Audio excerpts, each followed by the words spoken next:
A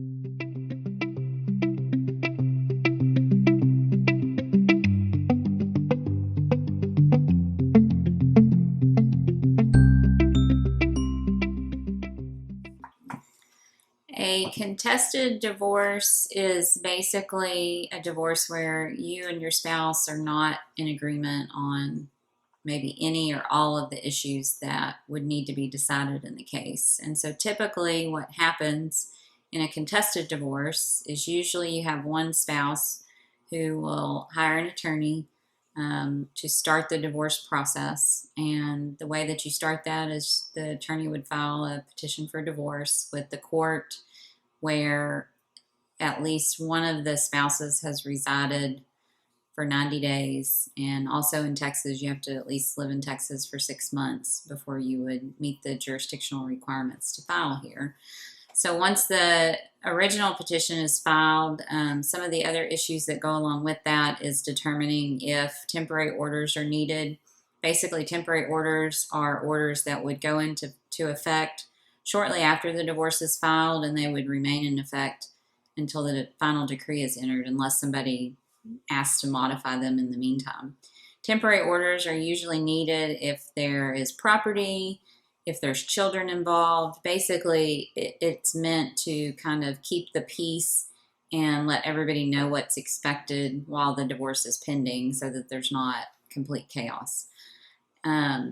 After you file, if you're going to ask for temporary orders, you would file and the judge would set a hearing, usually within a few weeks of when the temporary orders would be set. And then those documents are then served on the other spouse. And typically at that point, the other spouse would also go out, hire an attorney, file an answer for that spouse, and then the case kind of gets moving from that point. So if there's a request for temporary orders, or you could also file a temporary restraining order. A temporary restraining order usually tells somebody that they can't do certain things until they go in front of the court.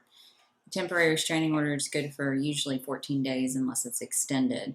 It can be things as simple as not kicking the other spouse out of the house, not draining the bank account, not trying to take the other spouse's vehicle, things of that nature that are kind of typical in a divorce. And so either way, a temporary restraining order or just a request for a temporary order hearing can get you to the hearing. And so the temporary order hearing is just, again, where you go and get some orders put in place that will stay in place until the final decree is entered.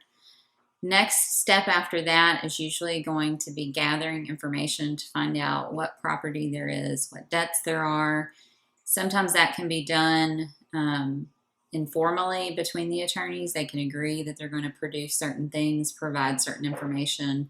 If it's not done informally, then we send what's called written discovery, or even in some cases we may take a deposition, which is actually sitting down where your attorney would ask questions of the other party with their attorney present, or vice versa.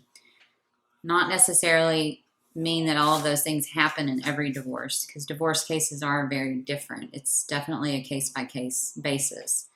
Next step, if discovery is needed or if we're able to gather everything informally, would be most likely to schedule a mediation. Mediation is where you have a neutral third party who's also an attorney who also practices family law, and they basically serve as a go-between between you and your spouse, and they try to help you resolve the case. If you do resolve the case, you would end up with what's called a mediated settlement agreement, which is binding, and that would allow either party to obtain a final decree of divorce. If you don't go to mediation, or if you do go to mediation and the case doesn't settle, then the last step would usually be a trial, either in front of a judge or a jury. There's limited issues that a jury can decide, and there's obviously issues that are only allowed to be decided by the judge. Once that occurs, then the judge would enter an order. One of the attorneys would prepare the order, and that would be your final decree of divorce. Contested cases usually are handled on an hourly basis, which means you're typically going to be required to pay an attorney up front a retainer anywhere from $2,500 up from there, just depending again on your case. And then the attorney would bill hourly. Let's say, for example, that their hourly rate was $350. They would bill hourly at that rate for work done on the case. Expenses come out of the retainer as well. Usually your filing fee is going to be probably $300 or up a little bit from that. And then the process server will charge a fee of anywhere from $75 to maybe $150 to serve your spouse with the papers.